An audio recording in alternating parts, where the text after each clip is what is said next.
identidad. Seguimos en El Subnautica. Walter que nos presenta Vince Gilligan en el primer tramo de Breaking Bad es el arquetipo de un héroe, para que el público comience a sentir su viaje y se apiade de sus acciones.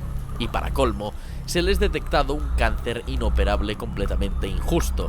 Es una víctima del sistema, de cualquier sistema. Y entonces, sabiendo que va a morir, se convierte en un cocinero de meta, tanto para tratarse como para dejarle dinero a su familia.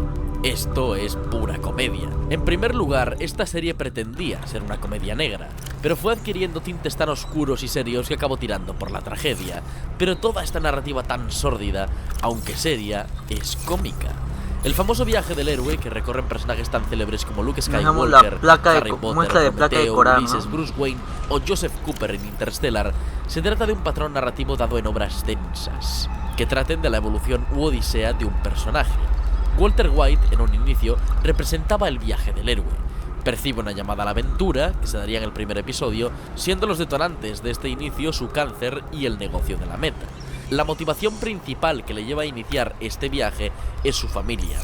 Su probable y repentina muerte dejaría a su mujer parada y con 2 hijos para mantener, bienes que a él con 2 empleos le costaba mantener, con lo cual su familia se vería abocada a la más lamentable ruina.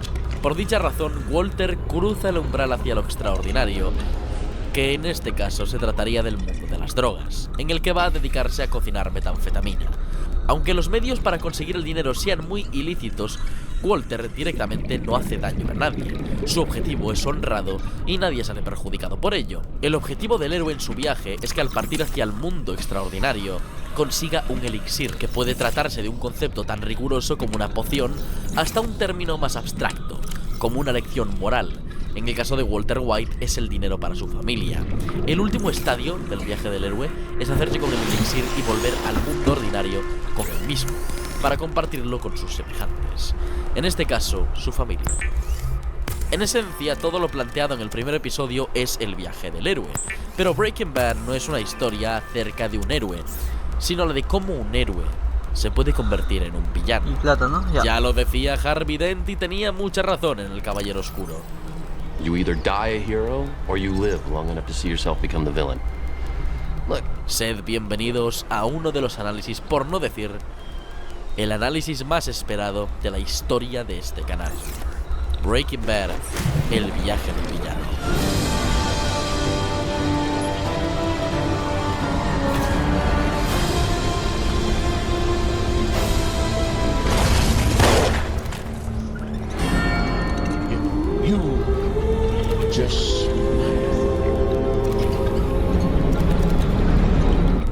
Nano Banana 2 is now on Artlist, and it's more cost-effective and way faster, so you can create cinematic images in seconds.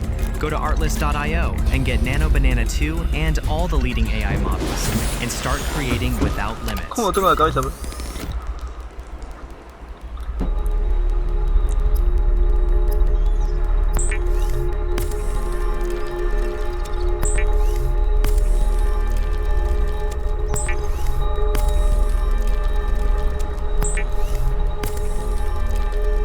Breaking Bad ve en la subversión la esencia de su guión. Al comienzo de la serie, Walter comienza el camino del héroe, Hank como un antagonista, no necesariamente malvado, pero sí como un oponente en la carrera de Walter. De hecho, al principio de la serie, Walter representa aquellos valores contrarios al sueño americano y la imagen de un sistema obsoleto. Es un cabeza de familia que trabaja como profesor y limpiador de coches en un lavadero porque, de no ejercer 2 jornadas laborales, su familia se iría a la ruina. Gilligan plantea esta situación como una crítica a la problemática de la clase media estadounidense, mientras que Hank representa todos los valores del sueño americano, un idealismo ridículo de un policía agente del gobierno y además con actitudes machistas, soberbias y una verborrea cansina del arquetipo cuñadista, lo cual es gracioso porque es el cuñado de Walter. Esta gran diferencia entre ambos personajes, sumado a que Walt es el protagonista, nos predispone a los espectadores a aborrecer a Hank y verlo como un enemigo. Pero cuanto más avanza la serie, vemos que lo único que representa la verdadera justicia y lucha por la familia, que en un principio defendía con uñas y dientes Walter, se traspasa a Hank. Es una diferencia que me gusta de Breaking Bad respecto a Better Call Saul. Mientras el spin-off de Saul Goodman nos muestra que todas las instituciones e individuos están corruptos de alguna u otra manera, la decadencia moral en Breaking Bad se da en el lado criminal, aunque se critica al sistema. porque la justicia y el buen hacer social se ven representados en la DEA y los cuerpos policiales, ya que durante el desarrollo de la historia estaremos demasiado inmersos en la historia de Walter y el mundo de las drogas, aunque el desarrollo de la historia de Hank lo veremos más adelante en contraposición al de Walter. Hace unos meses subí un vídeo titulado El Caballero Oscuro, el viaje del héroe, en el que aplicaba el famoso monomito de la obra El héroe de las mil caras de Joseph Campbell a la historia del hombre murciélago. En ese vídeo trato en más profundidad este tema, ya que aquí trataré de sintetizar para no hacer más pesado el análisis para aquella gente que ya sabe lo que es el viaje del héroe. En resumen, el viaje del héroe se trata de un patrón narrativo, dado en casi todas las estructuras narrativas clásicas y modernas, donde se habla de un viaje que recorre un personaje arquetípico cuyo objetivo casi siempre es el bien común. Según Campbell, esta figura protagónica, que él denomina como héroe, debe viajar a lo largo de diferentes estadios para completar su objetivo. Breaking Bad emplea este patrón narrativo para crear a sus personajes, pero no como le gustaría a Campbell. El héroe de este viaje es Hank, mientras que Walter es el villano y Jesse el discípulo aspirante a héroe que Walter arrastra por el fango. Gilligan crea esta historia en base a una pregunta muy clara: ¿y si el viaje de mi historia no es del héroe, sino del villano? Y pues Breaking Bad es la respuesta. Como comentaba hace un momento, las historias inician de forma paralela para los tres personajes principales, pero el foco narrativo va a estar siempre presente en Walter. Campbell describe el inicio del viaje del héroe como una llamada a la aventura, en la que el héroe parte de una situación mundana de normalidad en la que de pronto irrumpe una información que actúa como una llamada a lo desconocido. La mundana vida de Walter White se ve interrumpida cuando se le es detectado cáncer pulmonar, lo que se vería como una llamada extrema a la aventura. Pero entonces, según Campbell, el héroe rechazaría la llamada a la aventura, un hecho que suele suceder cuando el héroe ignora prestarle atención o simplemente teme esa llamada. Aquí vamos a tener uno de los muchos contrapuntos al viaje del héroe en la historia de Walter White. En el viaje del héroe, el conflicto externo es esencial, y lo es porque el héroe debe enfrentarse a múltiples agentes externos que modificarán el devenir de su aventura. En el caso de Walter White, esos agentes externos existen, pero no como conflictos que puedan truncar su misión. Sí, existen Tuco Salamanca y Hank en la última temporada, pero son los dos únicos conflictos externos a los que Walter debe enfrentarse, porque el resto de puntos en su historia se verán alterados por sus conflictos internos. Por lo tanto, esta estructura del viaje del héroe se verá contrariada una y otra vez por Walter, ya que hablamos del villano. Walter pues se salta el rechazo a la llamada porque tiene claro lo que quiere hacer. El siguiente paso en este viaje es la ayuda sobrenatural, o el también llamado mentor. Podríamos ver esta figura en el personaje de Jesse, pero aquí comienzan las subversiones. No, la ayuda sobrenatural o mentor no es Jesse para Walter, sino Walter para Jesse. Él es el mentor que tiene este personaje. Walter vuelve a subvertir la estructura del viaje del héroe y se nos incluye a otro personaje que será de los más importantes, Jesse Pinkman. Pero, ¿qué pasa si el mentor del que va a tomar el camino del héroe, como lo es Jesse, es un villano? Pues que acaba por truncar ese camino. Llegamos pues al cruce del primer umbral, lo que Campbell describe como el punto en el que el héroe ingresa en el campo de la aventura, dejando atrás las fronteras conocidas de su mundo y aventurándose en un terreno desconocido y peligroso, en el que no se conocen reglas ni limitaciones. Este mundo desconocido, o también conocido como mundo extraordinario, es el oscuro negocio de las drogas. Y bien sabemos que no existen limitaciones ni reglas. Durante esta etapa de salida del mundo ordinario, Walter tendrá que asesinar a sus dos primeras víctimas en defensa propia, siendo esta última una de las más duras y horribles decisiones que debe tomar. Pero aún no hemos atravesado la siguiente fase, porque eso se dará cuando Walter plante cara a Tuco. Esta fase se denomina como vientre de la ballena, algo que Campbell denomina como un renacimiento, una separación final del yo y el mundo conocido por parte del héroe. Una fase en la que la figura del héroe debe mostrar disposición a someterse a una metamorfosis. Para Bruce Wayne es Batman, para Luke Skywalker el Caballero Jedi y para Walter White Heisenberg, el alter ego que Walter idea para plantar cara al mundo criminal y ganarse el respeto y miedo de sus habitantes. Se crea una identidad malévola y autoritaria, beligerante y terrorífica. El problema de Walter es que no sabe, o al menos en ese momento no es consciente, de que Heisenberg es una extensión de su ser. Al contrario que Batman, que es una figura creada con ánimos simbolistas y con conciencia de creación, la figura de Heisenberg en un principio se trata de un alter ego que cala hondo en Walter y lo envenena. Con Heisenberg creado y ya metido hasta las trancas en el mundo criminal, comienza la segunda fase del monomito, la iniciación.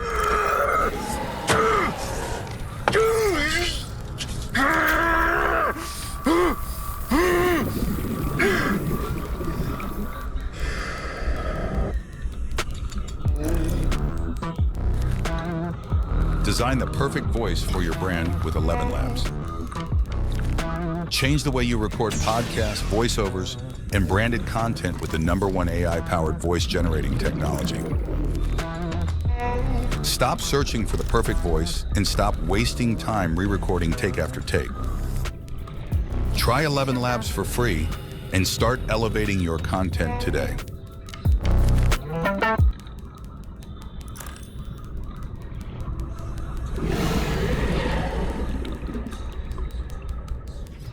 Este es tu setup. Y este, tu navegador. Y ahora que te has parado a pensarlo, tienes que admitirlo. Es un poco jodidamente aburrido. Así que libérate de él con el nuevo Opera GX, el navegador que te pone al mando, con un diseño completamente nuevo que te deja personalizar aún más píxeles y un inventario de funciones que elevan tu juego a todos los niveles. Como GX Control, que te ayuda a gestionar tus recursos, evitando las caídas de FPS. Con limitadores de RAM, CPU y red integrados. Una barra lateral con acceso directo a tus misiones secundarias favoritas, streams y memes. Y herramientas de privacidad integradas como bloqueadores de anuncios y de traqueo y una VPN gratuita sin registros para que nadie pueda rastrearte, sin importar el tipo de pestañas que hayas abierto. Así que cuando acabes de mirar lo que sea que estuvieras viendo, puedes entrar al GX Corner para enterarte de las últimas noticias, ofertas y juegos gratuitos. Pero lo que de verdad hace que nuestra movida sea única son los mods. Te dan el poder de cambiar absolutamente todo, desde fondos de pantalla animados a temas, sonidos, música y shaders, para que puedas cambiarlo todo. O no cambiar nada. Tú decides. Disfruta de Internet desde tu propio punto de vista, no uno impuesto por un dinosaurio. Descarga Opera GX.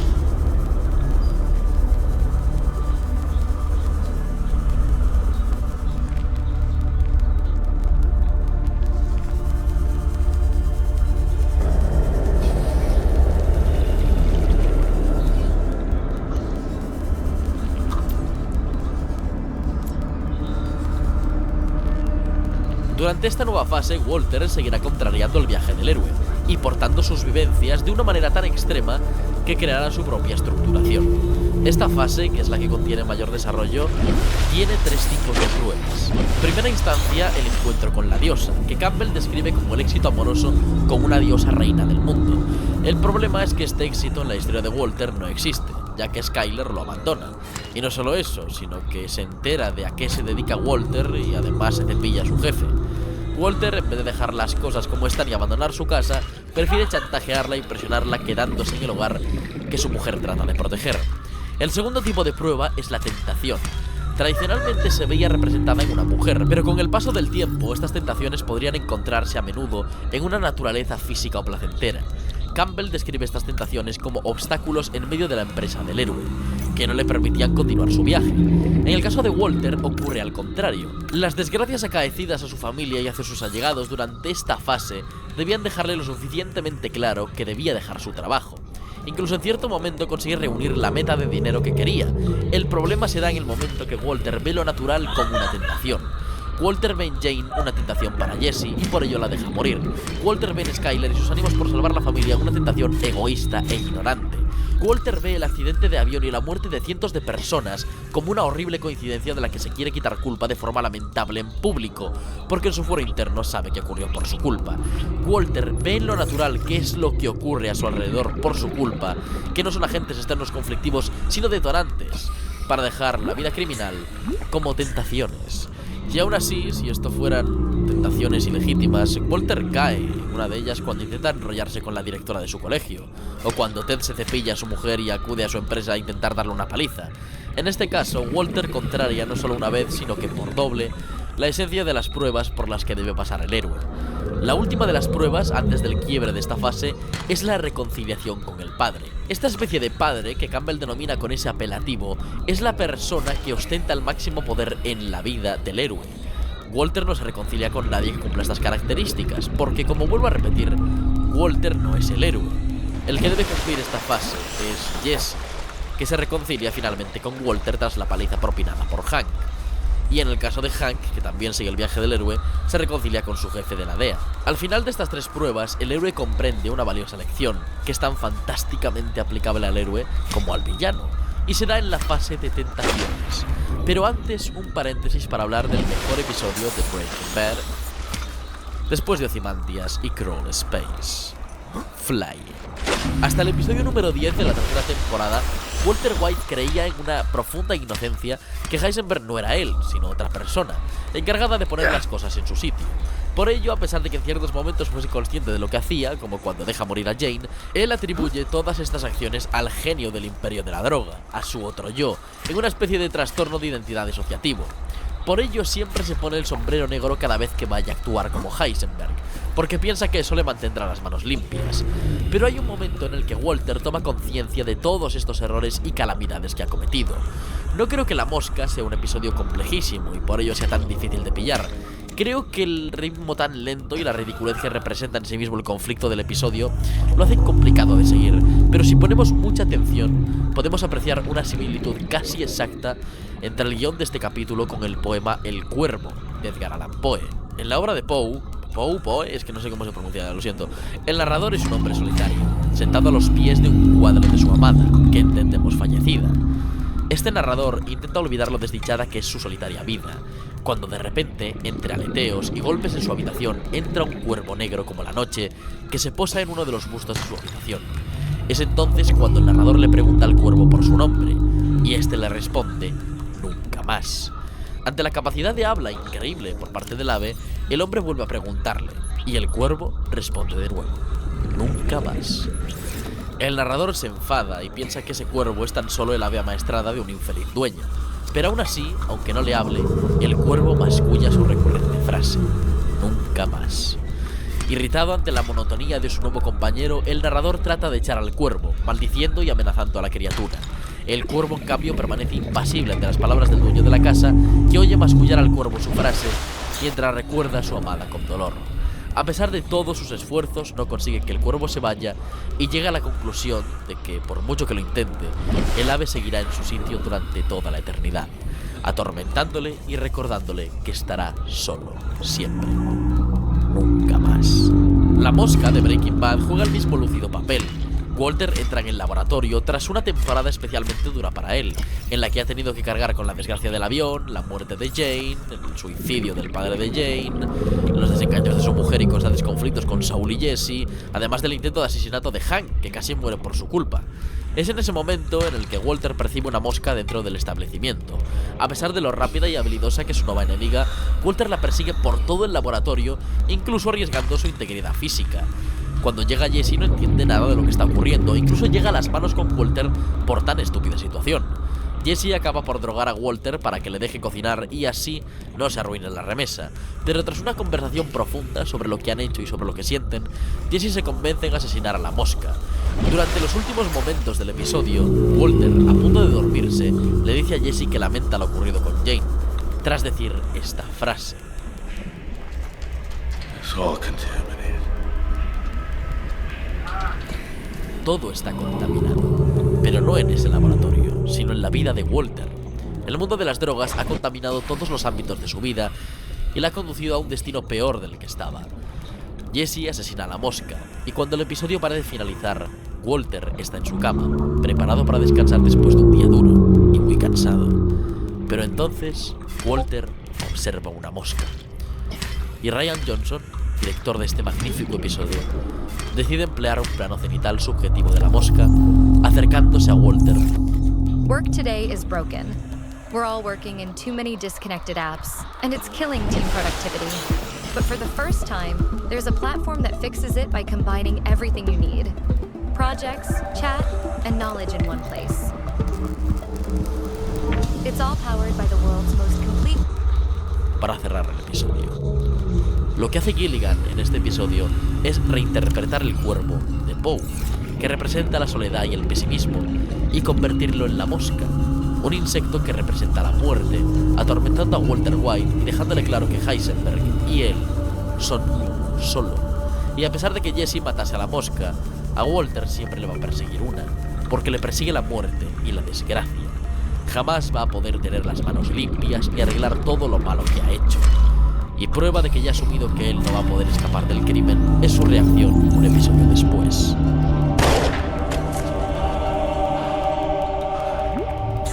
De esto habla Joseph Campbell durante las pruebas a las que se somete el héroe, en las que dice literalmente esto. Generalmente nos negamos a admitir dentro de nosotros mismos esa fiebre enérgica, autoprotectora, desvergonzada, carnívora, lasciva, en que consiste la naturaleza misma de la célula orgánica.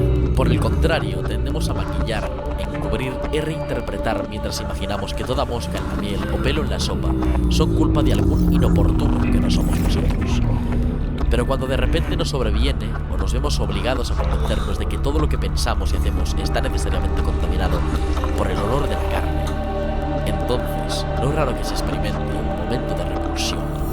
La vida, los actos de la vida, los órganos de la vida, como grandes símbolos de la vida que son, se vuelven intolerables para la pura, purísima alma. Aquel que busca la vida más allá de la vida debe buscar más allá, superar las tentaciones de su llamada y elevarse en el éter inmaculado del más allá. Este texto está hablando literalmente de cómo Walter ha asumido quién es, pero él, en vez de tomar la lección de la mosca como un recuerdo de que no puede olvidar sus actos más deleznables y debe vivir con ellos, lo interpreta como ¿qué más da? Y ahora ya que estoy aquí, voy a hacer lo que me salga de las pelotas. Y entonces, en vez de tratar de detener a Jesse de una manera u otra, prefiere desafiar a Gus Fring y poner en jaque su imperio, todo por ambiciones vacuas y deseos egoístas. Es en este momento en el que Walter arruina definitivamente la moralidad de Jesse, cuando este debe asesinar a Gale. El asesinato de Gale, a pesar de ser un hecho horrible, es el que marca la recompensa de Walter tras el periodo de iniciación, antes del gran enfrentamiento.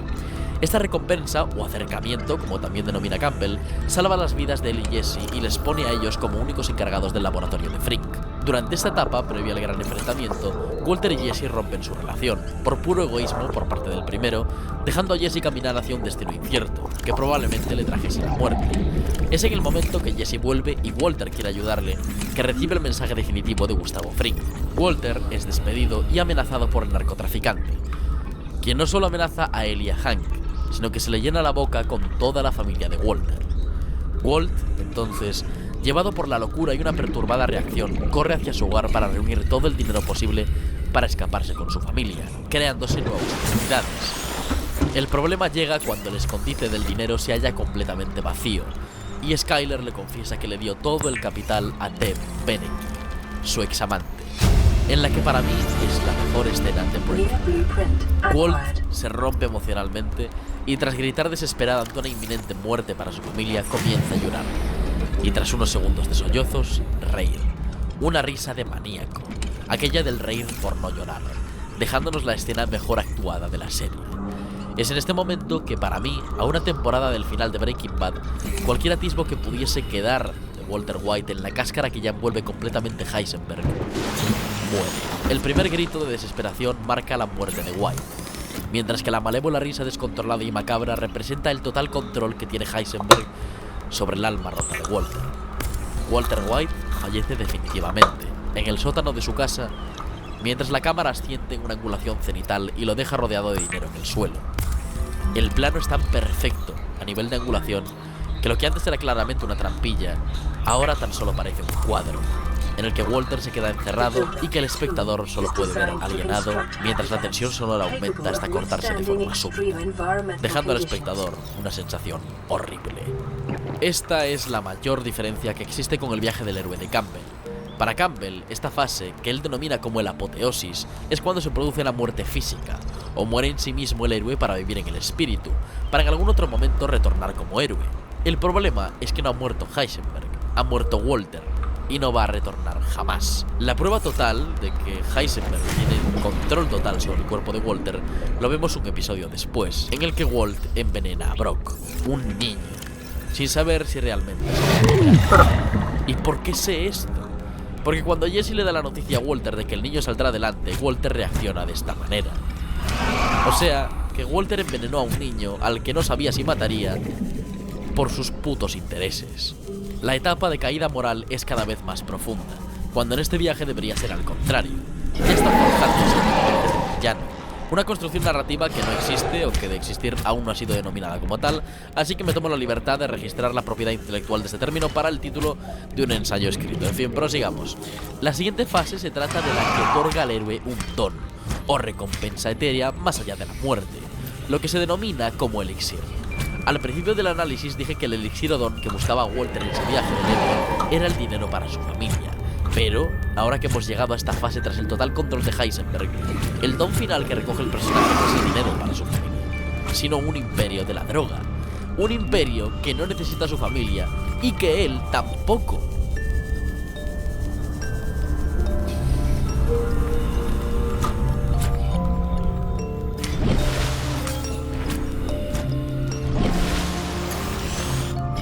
Tras asesinar a Gus Fring, Walter hereda su imperio. Tuvo el dinero necesario para retirarse en todo momento, pero no quiso parar. Asesinó a Mike por herir su ego, a 12 hombres en la cárcel participando con la lacra más baja de la sociedad y permitió el asesinato de un crío que ni siquiera él mismo condenó. Todo esto lo hace Heisenberg y en el momento que se da cuenta de todo el dinero que tiene y está cansado de trabajar, sobre todo por la repentina vuelta de su cáncer, deja el negocio. Aún con todo lo hecho, Walter pudo completar el viaje del héroe. Un viaje del héroe malvado, duro, inmoral y perverso, casi como un viaje del antihéroe. Pero no, el final de su viaje va a ser horrible porque se merece todo lo horrible que le ocurra. Porque ser villano tiene sus consecuencias. Sé que hasta aquí no he hablado de absolutamente nada que tenga que ver con la disciplina narrativa, pero querría dejar un análisis de dirección para una escena en concreto. Aparte del guión, que es excelente, me gustaría decir que los colores y la composición son utilizadas de forma genial, tanto en los vestuarios como en la fotografía. Y el uso más claro se da en el vestuario de Walter, que evoluciona de colores cálidos y claros y connotaciones claramente positivas a tonos oscuros, viciados y con connotaciones negativas. No hablaré de los colores en profundidad porque hay miles de vídeos en inglés explicándolo muy bien. En español hay unos cuantos, pero casi todos, por no decir todos, son copias o traducciones sesgadas de los vídeos en inglés. Por último, antes de continuar, me gustaría mencionar el tema de Heisenberg, que se escucha cada vez que se pone el sombrero. No voy a meterme a analizarlo de forma compleja, pero es curioso ya que está compuesto en modo locrio, el modo musical que tiene más connotaciones depresivas, sombrías y tétricas. De hecho, es el modo más inestable y por tanto menos usado en música. Suele ser un modo muy desagradable de escuchar y con una tensión muy excesiva, algo que tiene que ver, y mucho, con que sea el tema de Heisenberg.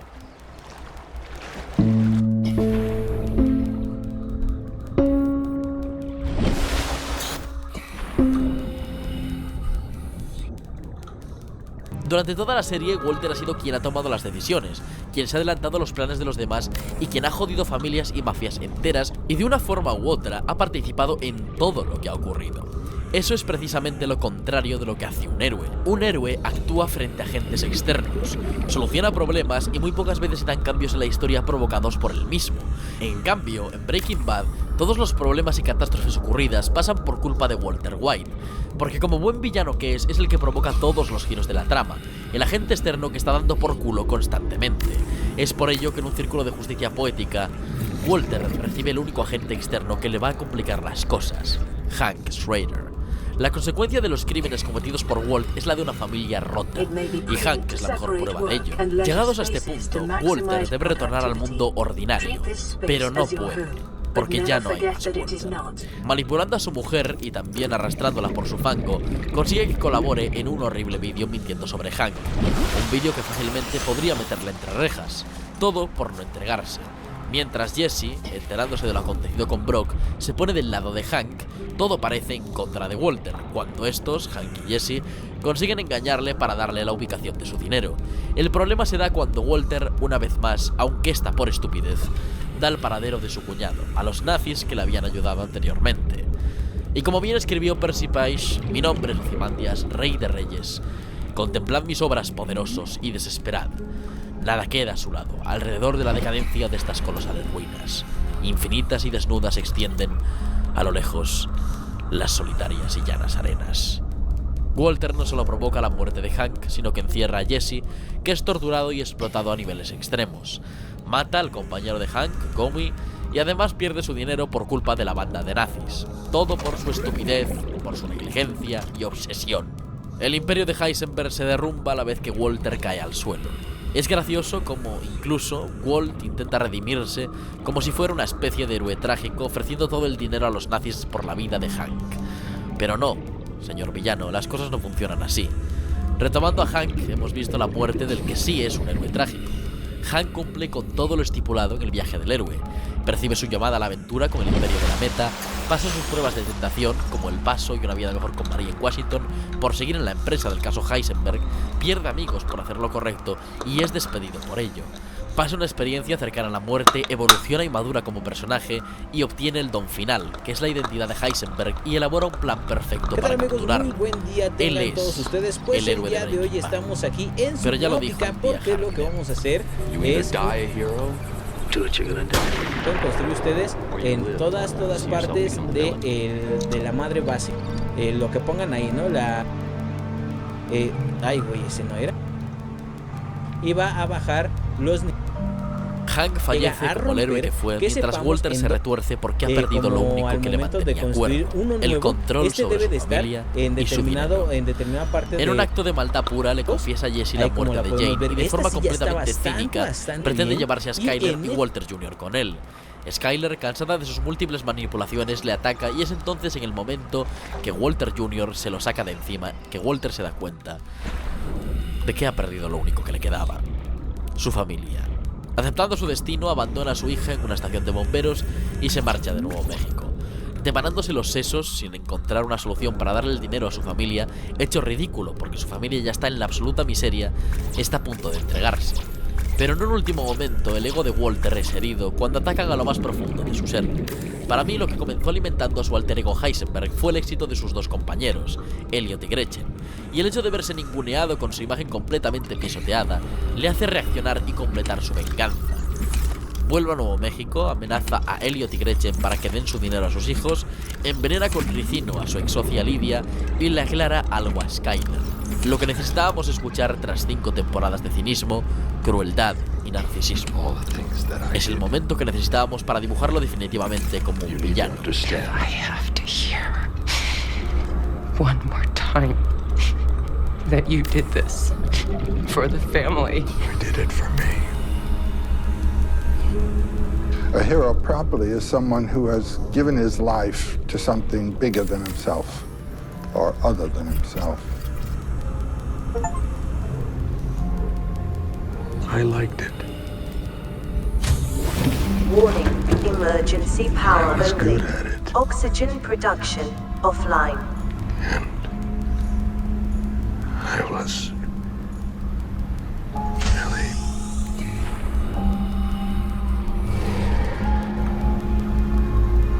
I was alive.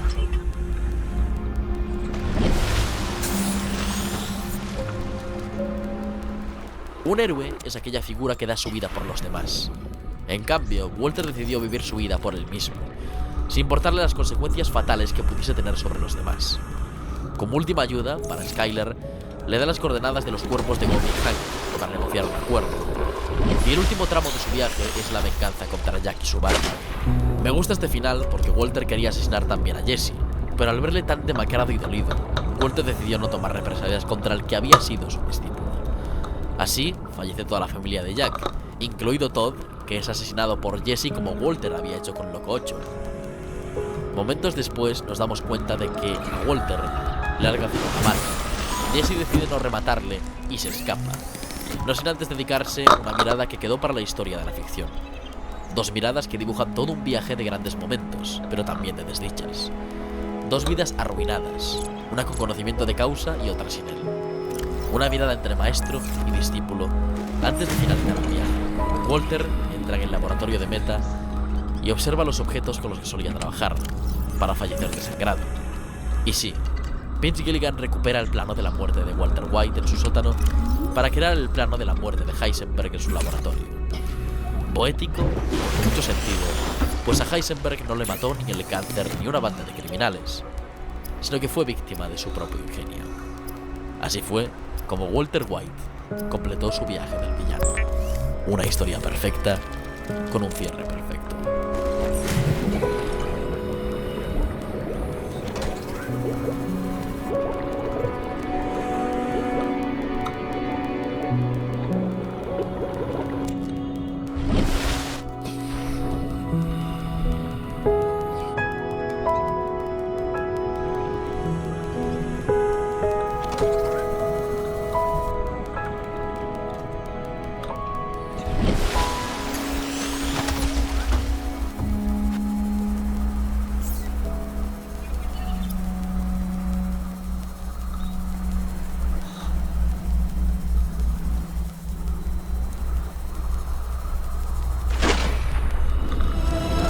is now meth.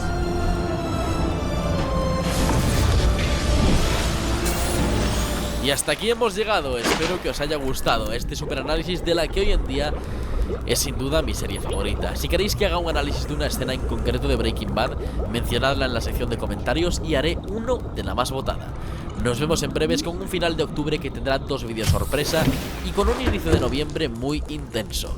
Sin mucho más, me despido. Un saludo y Valar Morghulis.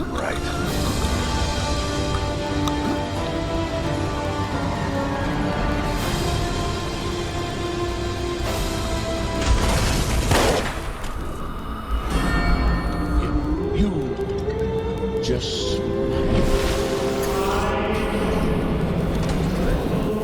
seek fluid intake immediately.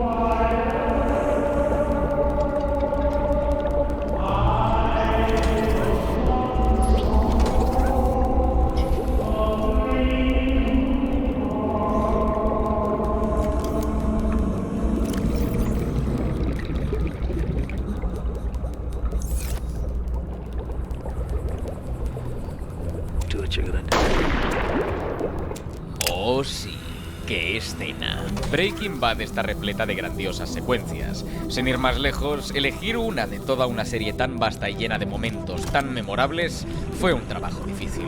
Por eso os cargué el muerto y elegisteis con casi la mitad de los votos la caída de Ozymandias.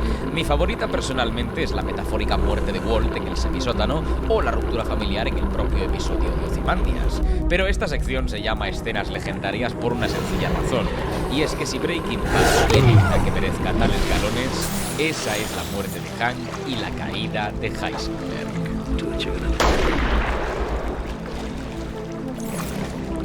No es por nada la escena más recordada de una serie que es considerada por muchos la mejor de la historia.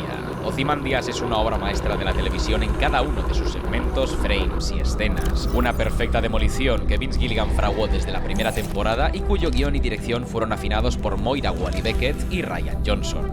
A pesar de que con el tiempo muchos de estos planos se convirtieron en memes, cada imagen es un equilibrado cóctel entre impacto y belleza. Y precisamente por eso estos cuadros se volvieron icónicos. Antes de empezar os comunico que si este vídeo llega a 20.000 likes, os traeré el top 10 planos de Breaking Bad que lleva cocinándose un tiempo y quizá vaya siendo hora de sacarlo. Así que si queréis que ese contenido llegue en un futuro próximo, a reventar el botón de likes. Sin más dilación, hoy nos adentramos en la decadencia de Heisenberg, el capo que fue destruido por los mismos engaños y artimañas que le llevaron a la cima. Hoy la escena clave de Ozymandias. Sean todos bienvenidos a Escenas Legendarias.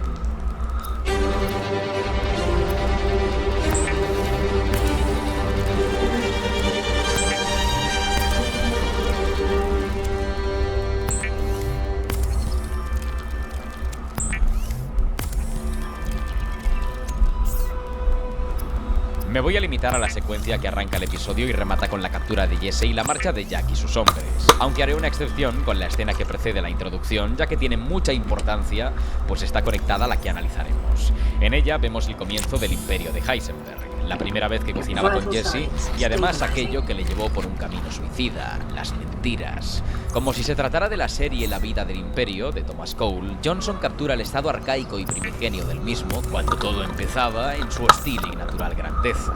Acto seguido hace desaparecer a cada elemento que conformaba el imperio en su estado más tribal, para después mostrarnos el presente, el momento en el que Walter ha perdido completamente el control y está a merced de unos nazis que no van a perdonar la vida a su cuñado.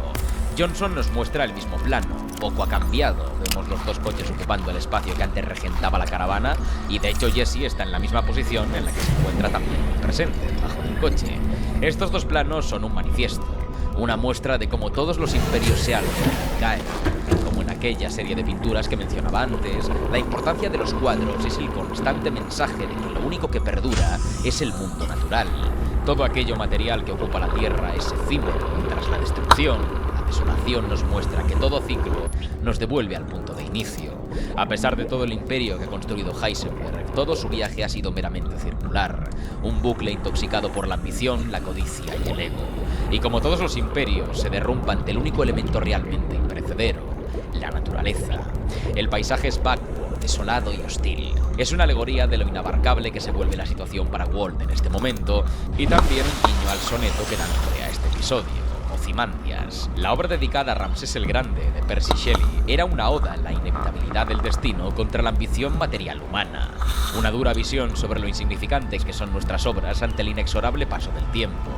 La estatua de Ozymandias, con su atronador lema, «Contemplad mis obras, poderosos, y desesperad», yacía en el suelo del desierto, devorado por la arena, la indiferencia y el olvido. Esa efemeridad se contempla desde el gran plano general, descriptivo e imparcial, y a través del paisaje. Como si fuéramos el viajero de tierras lejanas en el poema, somos testigos de la caída de un monarca que pasa sin pena ni gloria. Además, el último elemento que acaba de ilustrar esta situación es el amanecer que se levanta sobre el desierto. Al contrario que en el flashback, donde la intensa luz del sol bañaba el lugar, aquí acentúa las sombras y revela sin piedad a Walter, arrebatándole la posibilidad de esconderse ante las consecuencias de sus actos. La luz, de forma simple, nos adelanta un destino inevitable y a su vez un nuevo amanecer en la vida de Walt. Me parece una genialidad que Gilligan lo hiciera de esta forma. A nivel simbólico es hasta contraproducente ilustrar esta situación en un amanecer. Para sellar su destino, un atardecer precediendo el ocaso podría haber sido la opción más lógica. Pero Walter no tiene opción a reiniciar, no tiene posibilidad de intentar superarlo esperando al amanecer, sino que él mismo se cierne sobre él para convertir su día en un absoluto infierno. El plano siguiente muestra a Jack y a sus chicos en la misma posición en la que iniciaron el tiroteo, más lento que el del anterior episodio. El frenesí se ha detenido y vemos cuál ha sido el resultado de la refriega. Gomez ha muerto, Hank ha recibido un disparo muy comprometido y lo único que queda es una escopeta polvorienta.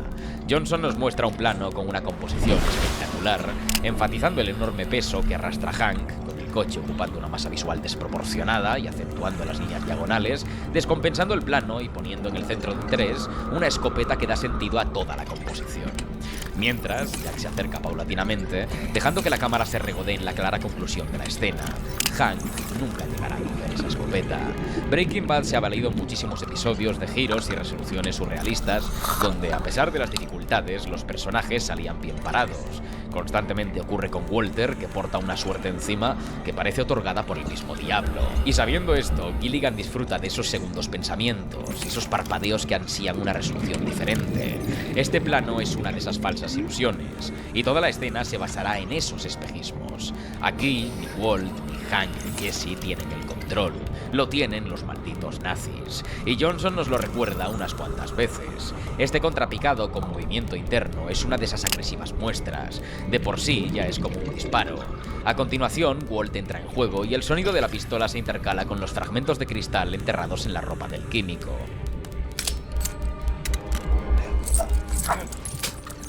Como un elefante en una cacharrería y a la vez una presa acorralada, Walt se agita y empieza a gimotear dentro del coche. Este plano de Johnson, precisamente, lo ridiculiza. Es un movimiento de cámara típico de comedias, con la acción y el remate conectados visualmente. Y es maravilloso porque captura de una forma muy siniestra el tono de Breaking Bad. A pesar de la tragedia y el drama que nos cuenta esta historia, está fuertemente ligada con la comedia negra, con las situaciones surrealistas, los exabruptos, la decadencia y patetismo de sus personajes. Gilligan nos quiere transportar a una visión de la realidad cruda y caótica. Breaking Bad mezcla comedia y drama de una forma muy cínica, a veces efectista y frívola, pero es lo que la hace tan exitosa. Y precisamente esta escena es el paradigma de esa fórmula.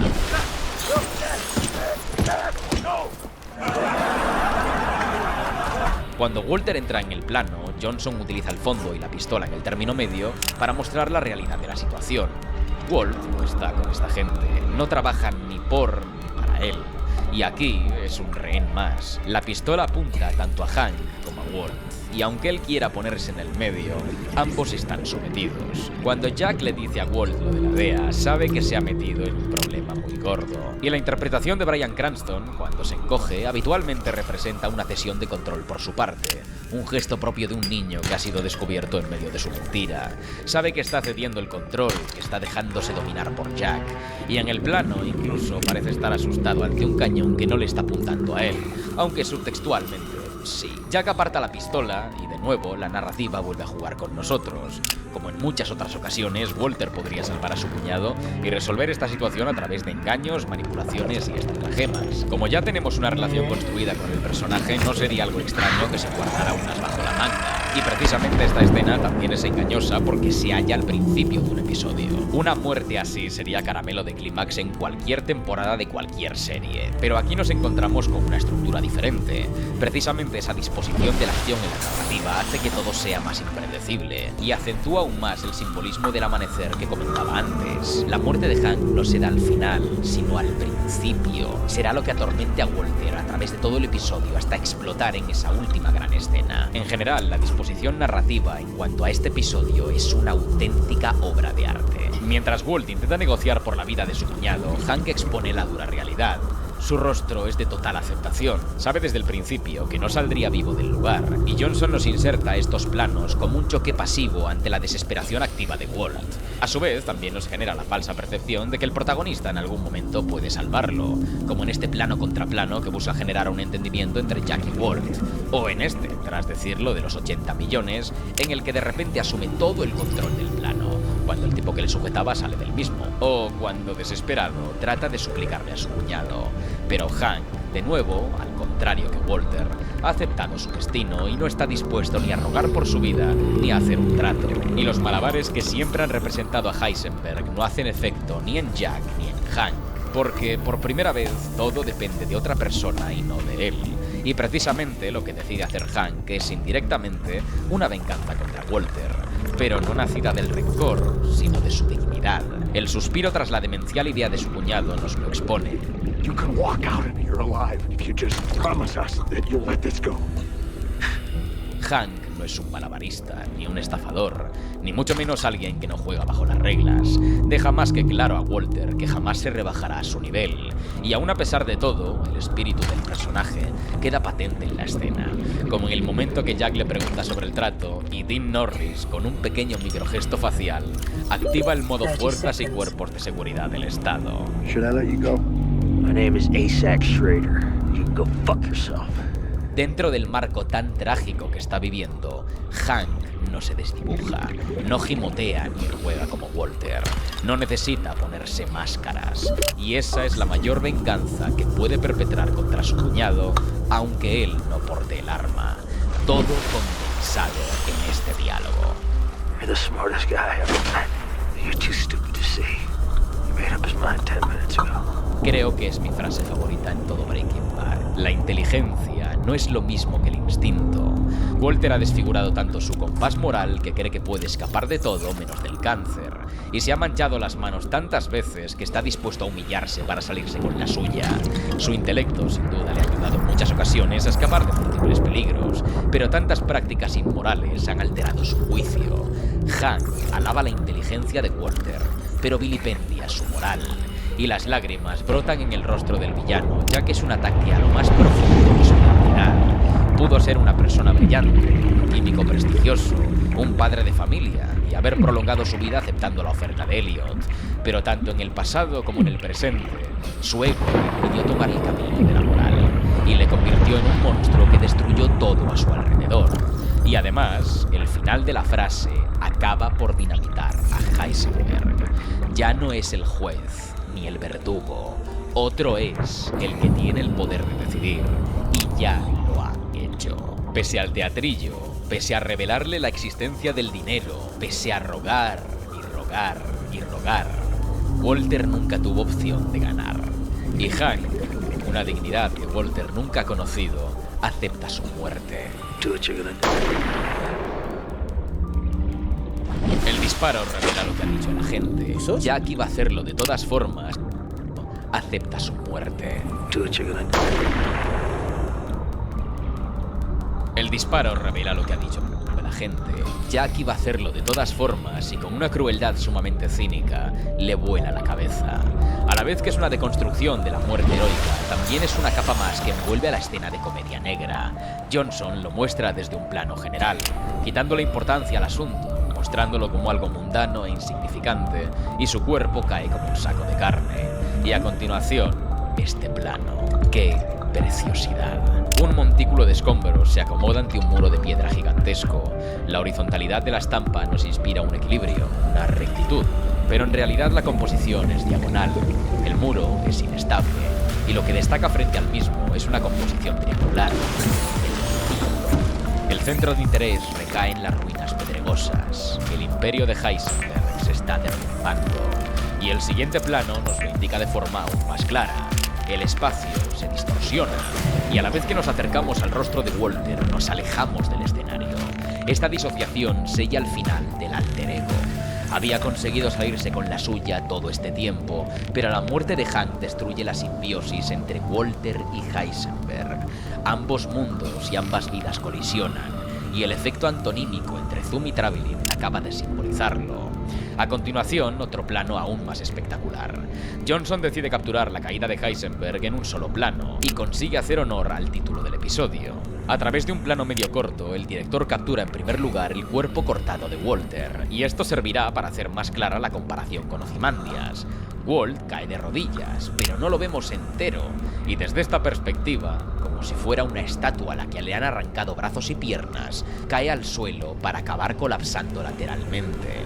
Literalmente, el guión dice Walter collapses, y Bryan Cranston lo entendió a la perfección. Walter se derrumba, emocional y físicamente, y más importante, como su imperio de mentiras. El movimiento y cómo está capturado en cámara muestra de forma literal y metafórica la estatua de Ozymandias derrumbándose. De hecho, emplear el sol para resaltar la figura del personaje a contraluz refuerza la percepción de algo más inerte. Incluso, en última instancia, el rostro destruido que yace semihundido en las arenas alrededor de su propia decadencia, dejado al olvido y la desolación. Todo transcurre en absoluto silencio desde el disparo, y como Walter, parece que durante un momento hemos dejado de ser, de existir, hasta que, de nuevo, la escena vuelve a burlarse del protagonista y su dolor, introduciendo sus débiles sollozos de forma súbita, contrastando con el brutal silencio tras la muerte de Hank.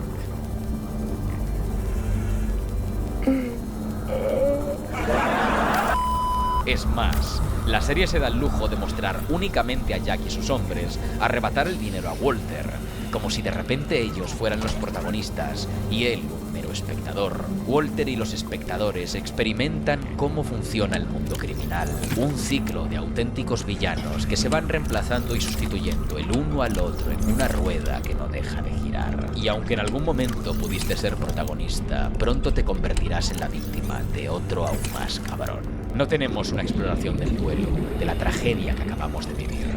Y lo único que escucha Heisenberg tras el disparo es el sonido de las balas violando toda su fortuna. Johnson se regodea en la podredumbre psicológica del protagonista, sin piedad. Mientras, el más psicópata y antisocial en una banda de nazis es el único que siente piedad por él. Parece una obra del esperpento. El día avanza mientras las rocas observan. Los cadáveres son arrojados de una forma sucia e inhumana, mientras Walt permanece como si fuera un cadáver más, como si su vida hubiera dejado de tener sentido, alineado con una sombra en los cuadrantes superiores que parecen proyectarlo como si fuera una estatua derrumbada. Y se viene la resolución. Para una escena tan trágica y que retrata la caída del protagonista de una forma durísima, lo normal es que seguidamente sintamos compasión y lástima por Walter, un error que podríamos cometer debido a la empatía que desarrollamos hacia su personaje al desempeñar el rol protagónico. Precisamente, cualquier atisbo de victimización a este personaje se disipa con lo que hace a continuación, y es que el momento en el que Walter vuelve en sí y deja atrás el dolor por Hank es cuando divisa a Jesse escondido bajo el coche.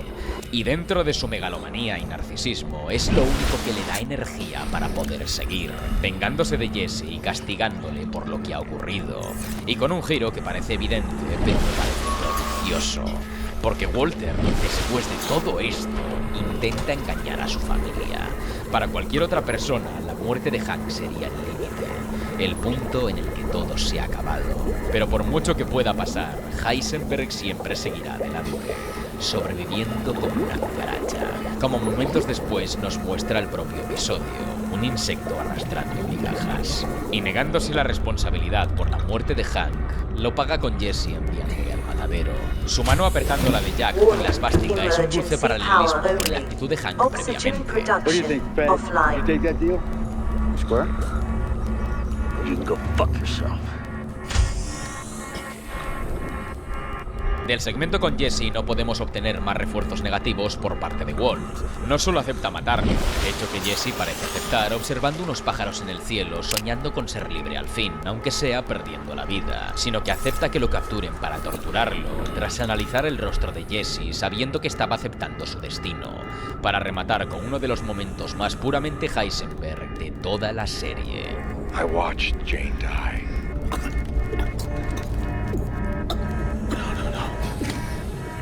I was there, and I watched her die.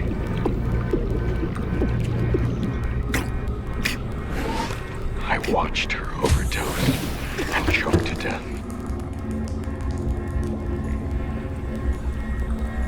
I could have saved her, but I didn't. Esta confesión es puro odio. Un rencor que Walter canaliza de la forma más destructiva posible, recordándonos no solo que lo hizo, sino que está dispuesto a admitirlo y regodearse en ello. Y es un tipo de maldad que se siente familiar, como las discusiones que acaban escalando en absolutas barbaridades que ni siquiera sentimos ni queremos decir. Pero lo horripilante de este momento es que Walter ha tenido tiempo para pensar qué hacer, y ha elegido hacer lo más cruel. Este final que pone la cereza sobre el pastel es una última alegoría de Ozymandias, pues lo que describe el viajero en el poema es que la frialdad y desdén en el rostro de la estatua permanecían intactos y claros a la vista, aun a pesar de su estado. Aquí, un Heisenberg destronado y con su imperio derruido mantiene su odio y desdén hasta el final, incluso derrotado y vencido, en su amenazante y predatoria postura, incluso después de la marcha de Jesse, incluso en su inmensa soledad, recuerdo de la gloria perdida. En ese gran plano general que antes mostraba el inicio de su imperio, ahora únicamente el vacío y las ruinas que yacen ante su figura, ante la estatua de Ozymandias. Incluso ahí aún hay espacio para el odio, pues en la arena, sentido, yace un rostro hecho pedazos, cuyo ceño y mueca en la boca y desdén de frío dominio cuentan que su escultor comprendió bien esas pasiones, las cuales aún sobreviven, grabadas en estos inertes objetos, a las manos que las tallaron y al corazón que las alimentó. Y en el pedestal se leen estas palabras: mi nombre es Ozymandias, rey de reyes. Contemplad mis obras, poderosos, y desesperad. Nada queda a su lado. Alrededor de la decadencia de estas colosales ruinas, infinitas y desnudas, se extienden, a lo lejos, las solitarias y llanas arenas.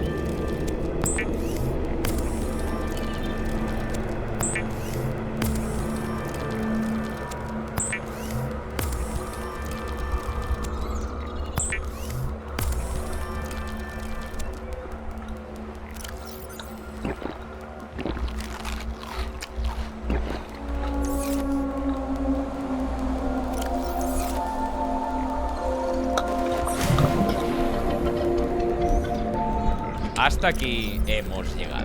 ¿Cuál es la siguiente escena legendaria que queréis que analice? Ya sabéis que podéis dejar vuestra propuesta en las respuestas al comentario fijado. Las más votadas siempre son tomadas en consideración. Quería que una serie tan célebre como Breaking Bad tuviera su espacio en esta sección, y no hay mejor representación que la caída de Ozymandias. Una tragedia frívola y gris ejecutada de la mejor forma posible. Desde la interpretación, el guión, la dirección, la fotografía, el montaje, todo. La cadencia perfecta para captar el drama mundano tan característico de esta serie.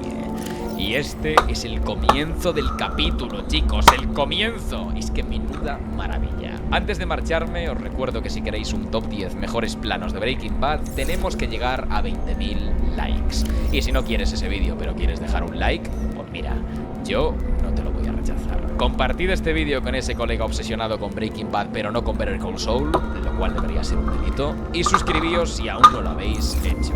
Sin mucho más que decir, me despido. Un saludo e id en paz.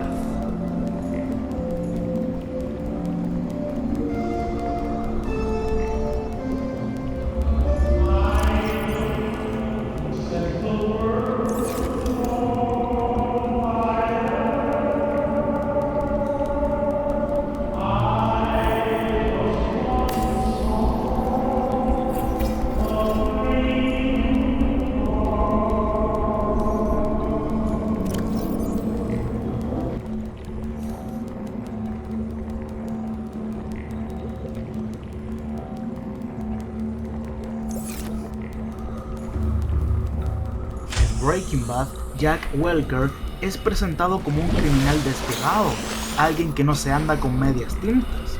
Cuando apunta su arma a Hank en el desierto, sabemos que no está jugando, pero ¿y si por alguna razón Jack aceptara negociar? ¿Y si Walter lograra salvarle la vida a su cuñado a cambio de algo más valioso que la sangre, es decir, su dinero? En este escenario alternativo, exploraremos un what if en donde Hank sobrevive al enfrentamiento en Tohiley, en el episodio Ozymandias, y cómo ese simple cambio altera todo el destino de la historia. Pero antes, un contexto muy breve. Hank interroga a Hill y descubre que Walter trasladó su dinero en una camioneta rentada y con una pala, lo que sugiere que lo enterró. Sin encontrar pruebas concretas, Hank y Gómez fingen haber hallado el dinero para engañar a Walter. Este cae en la trampa, pero cree que Jesse lo encontró porque aún no sabía que estaba cooperando con Hank, así que llama a Jack como respaldo. Al descubrir que Hank está involucrado, intenta cancelar la ayuda, pero los neonazis llegan igual, matan a Gómez y hieren gravemente a Hank en la pierna. Jack se acerca a Hank para asesinarlo una vez que se enteró de que es policía, pero Walter, desde la camioneta, le grita que no lo haga. Jack hace que saquen a Walter y este ruega por la vida de Hank, revelando que es su cuñado y le ofrece sus $80 millones. En este escenario alternativo, Jack se toma un momento para pensar en la oferta y accede, pero solo si se hace un trato. Le ordena a Todd que lleve a Hank a uno de los autos para conversar con Walter sin interrupciones. Acto seguido, Jack le pregunta a Walter cómo sabe que Hank no irá tras ellos si lo dejan vivir, y Walter le asegura que Hank y Gómez eran los únicos agentes tras el caso Heisenberg y que sin Jesse ni pruebas no podrán hacer nada, e insiste que la única prueba que hay es Jesse, por eso hay que deshacerse de él. Ya sabiendo esto, Jack acepta, pero le recuerda el trato que hicieron. Una vez que Jesse esté muerto, Walter le tiene que enseñar una vez más a Todd a cómo cocinar su fórmula. Pasaron unos 20 minutos buscando a Jesse, mientras otros miembros del grupo desenterraban los barriles llenos de dinero. Finalmente, lo encuentran escondido debajo del auto de Walter. Jack se prepara para ejecutarlo con un disparo en la cabeza, pero Todd lo detiene. Le propone a su tío que antes de matarlo, lo interroguen para saber qué tanto le dijo a la DEA. Jack acepta y de inmediato le pregunta a Jesse qué gritó, pero Jesse por primera vez guarda silencio. Para hacerlo hablar, Jack llama a 2 de sus hombres y les pregunta si aún están en el lugar que les indicó vigilar. Ellos confirman y Jack les pide una foto. Luego le muestra a Jesse la imagen. Es la casa de Andrea. Sin rodeos, Jack le advierte que si no coopera, enviará a esos 2 hombres a asesinar a todos los que están en la casa. Jesse, sin salida, les dice que a Hank y Gómez les reveló cosas de Walter, pero en donde dio más detalles acerca de todo lo que vivió con Walter fue en el video confesión que grabó Hank, y que si quieren encontrarlo y deshacerse de él, tienen que ir a buscarlo a la casa de Hank. Ya sabiendo eso, apresura a sus hombres para ir por el video, pero antes de irse, Walter se acerca lentamente a Jesse con una mezcla de desprecio y pesar en la mirada. En voz baja, le confiesa que estuvo allí cuando Jane murió y que pudo salvarla, pero no lo hizo. Jesse queda paralizado, devastado por la revelación. Walter remata diciéndole que también fue él quien le dio a Jack la dirección de la casa de Andrea. Jesse no responde, sus ojos se llenan de rabia y tristeza al mismo tiempo. Sin decir una sola palabra, baja la cabeza, derrotado. Poco después, 2 hombres se lo toman del brazo y lo arrastran hasta uno de los autos. Lo primero que hacen los neonazis es noquear y vendar a Hank y lo dejan en la entrada del hospital, a petición de Walter para que no muera desangrado. Mientras tanto, Walter y Todd están en el complejo de los neonazis para que Todd aprenda de una vez por todas la fórmula de la metanfetamina azul, y todo eso pasa mientras otros neonazis van a la casa de Hank a buscar el video de Jesse, aprovechando que Marie salió, puesto que ella sabe que Hank atrapó a Walter y se dirige al lavado de autos para revelarle a Skyler que Walter irá a prisión, así que tienen que contarle todo a Junior. Al igual que en la serie, Skyler se niega, pero termina accediendo, y Junior no se cree nada y reacciona mal. Más tarde en el complejo, los que fueron a buscar el video de Jesse encontraron otro más, uno de Todd. A Jack le llama la atención y prefiere ver ese primero. En el video, Walter confiesa que Hank es Heisenberg y que lo obligó a cocinar metanfetamina, y que él estuvo en guerra con los Salamanca y Frank. Jack se da cuenta de que todo ese video lo hizo para que Hank lo dejara en paz. Se lo toma como broma y le dice que fue una buena jugada.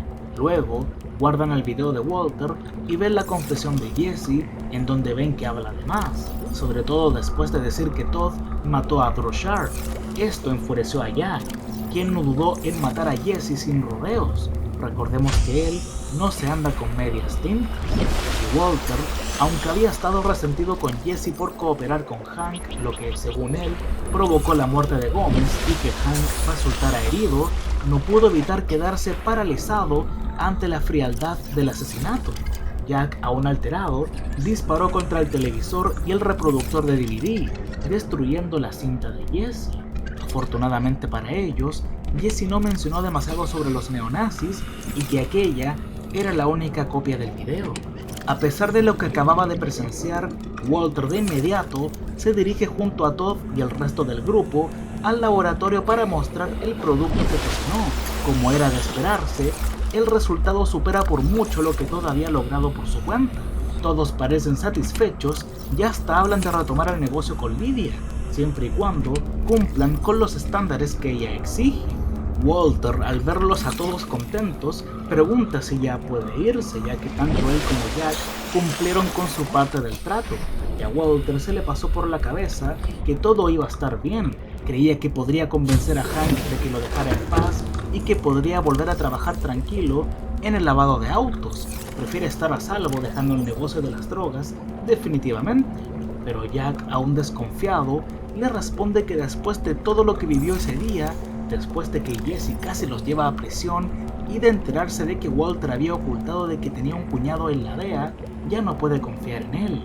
Aunque Walter insiste en que los federales no irán tras ellos porque no hay pruebas, Jack le deja claras sus opciones: matar a Hank, matar a Walter, o la más viable, mantener a Walter prisionero para que cocine para ellos.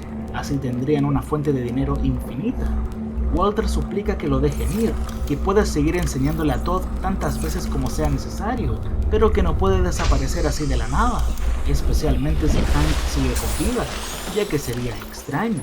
Jack no está dispuesto a negociar, lo amenaza con matar a su familia si no coopera. Sin salida, Walter acepta. Desde ese momento, queda como prisionero de los neonazis, obligado a cocinar metanfetamina como castigo por haber trabajado con una rata, es decir Jesse, y por haber escondido el hecho de que su cuñado era agente de la DEA. Hank, por otro lado, ya se encuentra estable tras recibir el disparo en la pierna. Su familia lo acompaña en el hospital, aliviados de que haya sobrevivido. Skyler y Marie, pese a todo lo que han pasado, permanecen unidas e intentan mantenerse fuertes mientras intentan descubrir el paradero de Walter. Ya un poco más recuperado, Hank les pregunta si saben qué pasó con Walter y dónde está el dinero, pero nadie tiene respuestas claras. Skyler le cuenta que la última vez que lo vio fue en el lavado de autos aquella tarde, antes de que todo se desatara. Desde entonces, no ha tenido contacto con él. En resumen, nadie sabe con certeza dónde está Walter ni su dinero. En el hospital también se encuentra el jefe de Hank, junto con la esposa de Gómez. Ambos se acercan a Marie, visiblemente afectados. El jefe de Hank le revela que Gómez está muerto. Le explica que todo lo que saben hasta ahora es que él acompañó a Hank en una redada no autorizada y que todo salió mal. También creen que Walter estuvo presente en ese lugar, lo que complica aún más la situación. La noticia golpea con fuerza a la familia, que se encontraba al límite. Con más dudas que respuestas, saben que tienen que encontrar a Walter cuanto antes. Él, además de Hank, es el único que podría esclarecer qué sucedió realmente. Pasan 5 meses. Después de todo lo que pasó, piensan que Hank es el culpable de todo lo que pasó, sobre todo después de que su jefe le dijera que dejara de trabajar en el caso Heisenberg. Creen que Hank cooperaba con Walter después de que una parte de la verdad saliera a la luz. Hace tiempo, el mismo Hank creía que todos iban a creer que él y Walter cooperaban o que Hank siempre supo la verdad de su cuñado, o que todos lo iban a ver como el hazme reír del trabajo y que claramente iba a perder su trabajo después de que se enteraran de que Heisenberg siempre estuvo en sus narices. Además, Hank también es mal visto por la muerte de Gómez. Hank enfrenta una investigación interna por negligencia y aunque es absuelto, pierde su placa, queda manchado y se convierte en un paria dentro de la DEA. Básicamente, perdió el respeto de todos, lo que claramente le daña el ego. Skyler, por otro lado, tiene problemas con servicio de impuestos internos, pero al no haber pruebas firmes contra ella, ni rastros de dinero, mantiene la casa y el lavado de autos, lugar en donde pasa la mayor parte del tiempo para distraerse. Y Junior sigue molesto con su familia, porque nadie le quiere aclarar las cosas. Y en cuanto a Walter, lo siguen buscando, aunque ya todos creen que está muerto, pero no. Solo ha adelgazado, su pelo ha crecido, al igual que su barba, y obviamente su cáncer ha empeorado, puesto que había vuelto un poco antes de que Hank se enterara de toda la verdad. Y claro, sigue cocinando para que los neonazis se llenen los bolsillos junto a Lydia. Durante esos meses que pasaron, Walter intentó escapar, pero por el respeto que Todd le tenía, convenció a Jack de que no asesine a ningún miembro de su familia. Con amenazarla bastaba. Y visitan a Skyler solo para preguntar si ha hablado de más con la policía, pero cuando ella jura que no lo ha hecho, la dejan en paz, y ella aprovecha de preguntar por Walter y Todd le responde que nunca más lo verá. Esto la deja devastada. Ahora, hablando de Hank, cada vez se siente más frustrado por cómo todos lo miran como a un tonto por nunca haber atrapado a Walter si es que él realmente es Heisenberg. Como se mencionó antes, su ego está herido. Ya no es el hombre respetado que solía ser, y tampoco puede quitarse de la cabeza que nunca logró atrapar al criminal más buscado de Albuquerque. Peor aún, ni siquiera sabe si Walter está vivo. Aunque ya no es agente de la DEA, Hank no está dispuesto a quedarse de brazos cruzados. Decide actuar por su cuenta. En Tohilee, lugar en donde se enfrentó a los neonazis, escuchó un par de nombres: Jack, Todd y Kenny. Busca por sus propios medios cómo podría encontrar a ese grupo de neonazis, pero todos saben que es un ex policía. No puede simplemente interrogar a cualquiera sin levantar sospechas. Sin embargo, con el tiempo, se da cuenta de que hay una forma más sencilla de obtener información: Saul Goodman. Hank sabe que Saul estuvo vinculado con Mike, quien a su vez trabajó para Gustavo Fring, y también con Walter. Además, recuerda la vez que Goodman ayudó a Badger a evitar la cárcel con la treta del falso Heisenberg. Si alguien sabe algo, es Saul. Afortunadamente, Goodman nunca se fue a Nebraska, ya que la verdad completa sobre Walter White nunca salió a la luz. Siguió ejerciendo como abogado y con el tiempo, Hill volvió a trabajar con él, tras darse cuenta de que Hank le había mentido para asustarlo. Hank se presenta en la oficina de Saul sin previo aviso, lo golpea y lo amenaza. Está desesperado y no tiene nada que perder. Le exige información sobre los neonazis que mataron a Gómez y posiblemente a Walter. Saul intenta desentenderse, dice que no sabe de qué está hablando, pero Hank solo lo presiona más. Finalmente, Goodman recuerda un detalle clave: Ira, uno de sus contactos, quien había trabajado alguna vez con Todd en Vámonos Pest. Hank lo obliga a llamarlo para obtener información. Ira no es fácil de convencer, pero Saul logra sacarle la información que necesita. En cuanto Hank tiene lo que buscaba, Saul no pierde el tiempo. Apenas el ex agente se va, Goodman llama a Ed, decidido a cambiar su identidad y huir de Albuquerque de una vez por todas. Con la información que Goodman le proporcionó, Hank finalmente da con el paradero del complejo donde operan los neonazis. Esta vez no piensa repetir el error de Tohilee, no pedir refuerzos.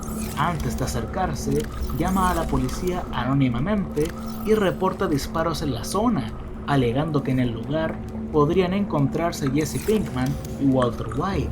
Aunque lo de los disparos es falso, la mención de dos fugitivos de alto perfil moviliza rápidamente a las autoridades. tal como Hank lo había previsto. Él se mantiene a distancia, oculto, y observa mientras varias patrullas llegan al sitio. Cuando los agentes irrumpen en el complejo, se desata un intenso tiroteo entre los neonazis y la policía. Finalmente, tras un violento enfrentamiento, los oficiales logran neutralizar a los miembros de la banda. Mientras comienzan a asegurar el perímetro y a buscar pruebas, Hank aprovecha la confusión para colarse al interior sin ser detectado. Primero, se dirige al área principal, donde se encuentra Jack gravemente herido. Sin decir una palabra, Hank lo encara. El odio contenido por la muerte de Gómez se desborda y lo asesina con sus propias manos. No usa un arma de fuego, no quiere hacer ruido ni levantar sospechas. Es un acto de venganza silencioso. Luego se adentra más en el complejo y desde lejos ve a la policía en el laboratorio de metanfetamina. Sabe que Jesse y Walter, o tal vez ambos, han estado ahí, lo que confirma que ambos o tal vez uno de ellos está vivo, no hay duda. Horas después, los agentes encuentran a Walter. Está débil, exhausto y prácticamente irreconocible por el cáncer y por haber sido un prisionero casi medio año, y se lo llevan. Junior se llena de esperanza al saber que su padre sigue con vida. Sin embargo, el regreso de Walter no genera el mismo efecto en todos. Hank, lejos de estar contento, no oculta su desprecio, no siente alivio, solo rabia. A pesar de estar debilitado física y socialmente, hace todo lo posible para asegurarse de que Walter pague por sus crímenes, pero sus días como un agente respetado quedaron atrás. Ya no tiene influencia y su imagen pública está manchada por las revelaciones que lo vinculan con Heisenberg. Semanas después, llega el día del juicio. Hay quienes creen que debería ser liberado, considerando los meses que pasó siendo prisionero, cocinando metanfetamina contra su voluntad por sus conocimientos en química. El jurado comienza a inclinarse a su favor, hasta que el fiscal presenta una prueba que lo cambia todo: la cinta de confesión grabada por Walter, la misma que Jack guardó y que fue recuperada en el allanamiento del complejo neonazi. En ella, Walter culpa a Hank de ser el verdadero cerebro detrás de la operación de metanfetamina, presentándolo como el auténtico Heisenberg. El contenido del video es devastador. Aunque Walter intenta explicar que grabó esa confesión falsa para protegerse y desviar a Hank del caso, sus palabras caen en oídos sordos. La grabación es tan convincente que no solo condena a Walter, sino a Hank también. Walter sigue intentando detener el arresto de Hank, admitiendo que él es el verdadero culpable, pero nadie le hace caso nuevamente. Walter va a prisión por cocinar metanfetamina y supuestamente ayudar, ser testigo y cómplice de todo lo que supuestamente hizo Hank. Y Hank también va a prisión, ya que todo lo que Walter dice en el video suena bastante convincente. Y al final, el enfrentamiento con los neonazis del episodio Ozymandias quedó en que solo querían asesinar a Hank por ser Heisenberg. Tiempo después, Lydia también va a prisión. Skyler, por su parte, pierde todo. La casa fue pagada con dinero proveniente de la droga. El lavado de autos también es confiscado, aunque no va a la cárcel. Walter se aseguró de mantenerla fuera de la ecuación legal. Su vida queda completamente desmoronada. La relación con Marie naturalmente se rompe. Después de todo, la caída de Hank se debió al video creado por su esposo. Y sucedió lo impensable. Junior perdió el respeto por su tío Hank y comenzó a estar más del lado de su padre, defendiéndolo cada vez que podía. Y con el paso del tiempo, Hank es asesinado en prisión por neonazis que mantenían lazos con Jack. No tuvo oportunidad de limpiar su nombre, y Walter, enfermo y derrotado, muere de cáncer dentro de su celda, arrepentido de no haber cumplido uno de sus objetivos, dejarle dinero a su familia.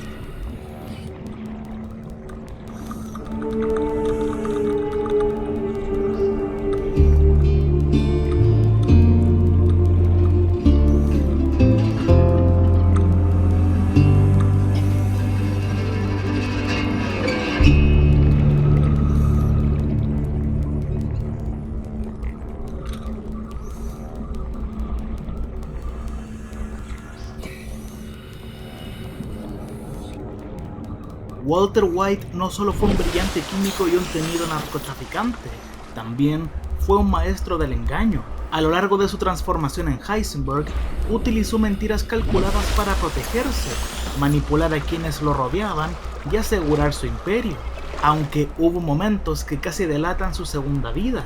Para este video les traigo un top de las mejores mentiras de Walter, partiendo desde las peores hasta las más elaboradas. Casa llena de gasolina.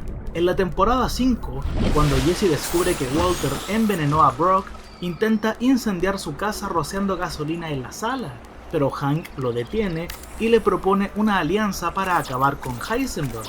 Walter, al llegar a casa, intenta limpiar la gasolina sin éxito, así que inventa una excusa poco creíble. Dice que la manguera de la gasolina explotó en su ropa y dejó el olor en la casa. Si bien este tipo de mentira intrincada funcionó para Walter en las primeras temporadas, ahora nadie creyó su historia, pero su hijo, en su inocencia, asume que los vapores lo desmayaron debido a su cáncer. Walter sigue la mentira y sugiere hospedarse en un hotel por unos días, buscando a Jesse. A finales de la quinta temporada, después de que Jesse descubriera toda la verdad, de un momento a otro desaparece.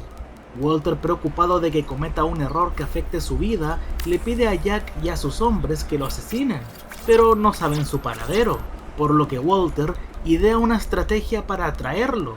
Walter visita a Andrea y le pide que se comunique con Jesse, diciéndole que él estuvo allí buscándolo, además preocupando a Andrea de que podría estar en prisión o en problemas porque volvió a las drogas. Lo malo es que Walter no sabía que más adelante Todd iba a asesinar a Andrea para asegurarse de que Jesse no intentara escapar de nuevo de las garras de los neonazis. Jesse, el traficante de marihuana. Cuando Walter comenzó a cocinar metanfetamina, Skyler notó que algo andaba mal. Su esposo pasaba mucho tiempo fuera de casa, y cuando descubrió el número de Jesse en la contestadora, lo confrontó con ganas de saber quién es. Y presionado, Walter le mintió diciendo que su ex alumno solo le vendía marihuana. Skyler intentó que dejara esa supuesta adicción, pero Walter le pidió que lo dejara en paz. Desconfiada y decidida, ella fue directamente a ver a Jesse para exigirle que dejara de venderle droga a su esposo, o de lo contrario, informaría a Hank para que se lo lleve a prisión. Walter, quien conocía bien a su esposa después de más de 15 años de matrimonio, sabía que es entrometida y que eventualmente buscaría a Jesse. Por suerte, Skyler le dio una oportunidad de alejarse y no llegó a ver el cuerpo de Emilio, porque de haberlo hecho, todo habría terminado muy mal. Segundo celular. A principios de la temporada 2, tras la supuesta desaparición de Walter, Skyler comenzó a sospechar que su esposo tenía un segundo celular. Antes de que desapareciera, había visto cómo recibía una llamada, la cual no estaba registrada en su teléfono habitual. Cuando Walter regresó, Skyler insistió en su teoría, pero él lo negó repetidamente, incluso mintiendo al decir que se trataba de una alarma para recordarle que tenía que tomar sus medicinas, y aunque ella nunca le creyó, decidió dejarlo pasar, hasta que cuando Walter estaba medicado dejó escapar que tenía más de un celular. Su débil mentira se desmoronó con el tiempo, y cuando Skyler confirmó la verdad, lo echó de casa, porque descubrió la verdad de otras de sus mentiras. Visita a su madre. Cuando Walter notó una mancha sospechosa en su pulmón, creyó que le quedaba poco tiempo de vida. Decidió aprovechar el tiempo al máximo y se fue al desierto con Jesse para cocinar metanfetamina durante varios días. Para justificar su ausencia, le dijo a Skyler que iba a visitar a su madre. Sin embargo, este plan tenía un gran defecto. Aunque Skyler no tenía la mejor relación con su suegra, fácilmente podría haberla llamado para confirmar el paradero de su esposo. Esto habría puesto a Walter en una situación difícil, ya que además nunca le había contado a su madre sobre su cáncer de pulmón. Al final, su mentira terminó cayendo cuando Skyler descubrió que tenía un segundo celular, lo que desmoronó no solo esta excusa, sino también su supuesto estado de fuga. El estado de fuga pudo haber funcionado si Walter no hubiese revelado que tenía un segundo celular, pero digamos que a Skyler no le importó mucho que su esposo volviera a casa sano y salvo, porque sabía que algo escondía, pero no sabía qué. No obstante, esta mentira, al presentarse débil, confundido y desnudo, logró que nadie en su sano juicio pensara que la estaba inventando. ¡Ah, su madre! Se demoró un culo, weón. Fue la que lo ayudó a él y a Jesse a zafarse de ir a la cárcel, porque en la escena del crimen se encontraba el auto y el dinero de Pinkman, y junto con él inventaron un plan para engañar a Hank y compañía. Facturas médicas. Aunque Gretchen y Elliot aparecieron en pocos episodios, fueron fundamentales para entender la compleja psicología de Walter. Como cofundador de Grey Matter, Walter siempre creyó que Gretchen y Elliot le habían arrebatado su investigación, cuando en realidad su salida de la empresa fue por inseguridad, tras comprobar que la familia de su exnovia, Gretchen, era millonaria y él no. Tras su diagnóstico de cáncer, Gretchen y Elliot le ofrecieron pagar su tratamiento, pero Walt rechazó la ayuda y en su lugar financió su quimioterapia con el dinero del narcotráfico. Sin embargo, le mintió a Skyler, asegurándole que sus amigos cubrían los gastos. Esta mentira los arrastró involuntariamente a su engaño, y cuando Skyler agradeció a Gretchen, ella exigió que Walter le dijera la verdad a su esposa. Al ser confrontado, reaccionó con ira y resentimiento, incapaz de admitir la realidad de su situación. Aunque también gracias a la mentira del segundo celular, Skyler descubrió que ellos no pagaron ni un centavo para el tratamiento de Walter. Pero si Skyler no hubiese descubierto eso, tarde o temprano Gretchen le habría contado toda la verdad. La mentira de Walter tenía fecha de caducidad, junto con lo de su estado de fuga y su supuesta visita a su madre, Jane. Todos recordamos el impactante final del episodio Phoenix, cuando Walter vio morir a Jane y decidió no intervenir. Su muerte no solo provocó el trágico accidente de avión, sino que también sumió a Jesse en una profunda depresión, ya que se sentía responsable de la pérdida de su novia. Walter pudo haberla salvado, pero decidió no hacerlo porque Jane representaba una amenaza. No solo tenía a Jesse bajo su control, sino que también sabía demasiado sobre la vida de Walter y podría haberle contado todo a Skyler. Además, Walter entendía que confesarle la verdad a Jesse habría sido un grave error, ya que destrozado podría haber revelado su imperio criminal tanto a Skyler como a Hank. Y aunque la muerte de Jane también lo afectó, Walter guardó el secreto por más de un año, hasta que en un acto cruel se lo confesó a Jesse solo para hacerlo sufrir. A pesar de todo, ocultar la verdad le permitió mantener a Jesse de su lado durante la mayor parte de la serie, siendo una pieza clave en su operación. Yo soy el peligro. A mediados de la temporada 4, Walter le asegura a su esposa que él es el peligro, pero esto no es tan así. Puede que Walter o Heisenberg sea bastante peligroso, pero en esta escena solo está tratando de convencerse a sí mismo de que lo es. Skyler lo conoce hace bastante tiempo. Hasta ella misma dice que Walter tiene miedo y la verdad es que sí lo tiene. Recordemos que se siente amenazado por Gustavo, lo que crea en él paranoia. Además, Mike no está de su lado y Jesse cada vez está más distante, así que no lo puede controlar, está realmente solo.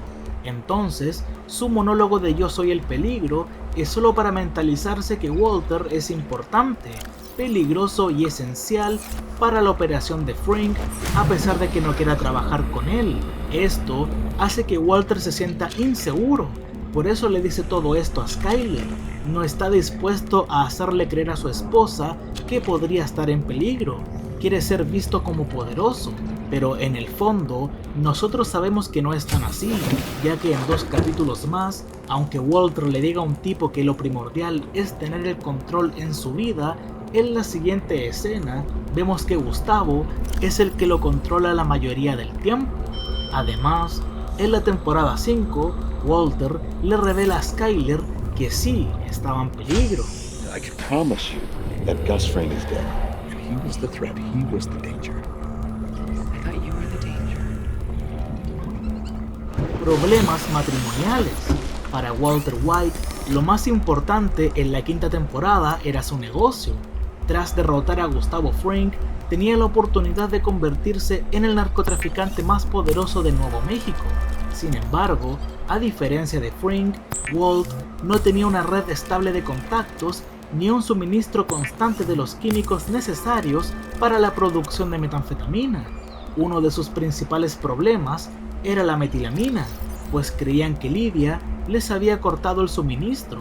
Como nadie le creería si simplemente lo negaba, Walter y los demás idearon un plan para que llamara a Hank y le preguntara por qué había un rastreador debajo de un barril de metilamina. Aquí es donde Walter crea una de sus mentiras más astutas. A pesar de estar atravesando una crisis matrimonial, su prioridad sigue siendo su negocio. Con una actuación calculada, finge un momento de vulnerabilidad y se pone a llorar en la oficina de su cuñado. Esto no solo hace que Hank se sienta incómodo, sino que también le da la oportunidad de esconder un micrófono en la oficina. Gracias a esa táctica, descubren que Lydia no era la responsable del rastreador, sino que fue puesto por unos agentes de la DEA sin permiso. Luego de esto, ella los ayudó con la información para robar un tren con un mar de metilamina. Unos capítulos más adelante, Walter reutiliza la misma mentira para infiltrarse nuevamente en la oficina de Hank y retirar el micrófono sin levantar sospechas. Adicción al juego. Aunque esta mentira fue originalmente idea de Skyler, Walter tuvo que interpretarla con convicción para mantener la fachada. La explicación oficial sobre sus ingresos ilegales era que había desarrollado una adicción al juego, lo que justificaba el dinero con el que pagaban las facturas médicas de Hank y la compra del lavado de autos. Con esta mentira, Skyler y Walter podían lavar tranquilos el dinero en el negocio sin levantar sospechas. Además, Hank ya estaba dejando el caso Heisenberg de lado poco a poco. Sin embargo, la mentira comenzó a desmoronarse cuando Walt dejó que su ego tomara el control. Durante una cena con Hank, Walter, bajo los efectos del alcohol, insinuó que Heisenberg seguía libre. Todo comenzó porque Hank hablaba de Gale como si fuera un verdadero genio, lo que molestó a Walter, ya que siempre busca reconocimiento. Su orgullo lo llevó a decir que Gale no era el verdadero Heisenberg, plantando en Hank la duda que lo llevaría a continuar con su investigación y eventualmente a descubrir la verdad. Gale. En el final de la temporada 3, Jesse estaba desaparecido, escondido de Gustavo después de intentar eliminar a 2 de sus traficantes, en venganza por lo que le hicieron al hermano de Andrea, pero Walter los terminó asesinando. Gustavo, después de esto, quería cortar los lazos con el señor White y asesinarlo tanto a él como a Jesse. Presionó a Gale para que aprendiera la fórmula de la metanfetamina azul y de alguna manera Walter sabía que si Gale aprendía la fórmula, Frink se iba a deshacer de él, así que idea un plan con Jesse, asesinar a Gale para que Gustavo no los despida y aún peor, los mate. Jesse se consigue la dirección de Gale y cuando Walter está por ir a su departamento, Victor lo intercepta y lo lleva al laboratorio con la excusa de que algo está fallando. En el lugar lo espera Mike, listo para ejecutarlo.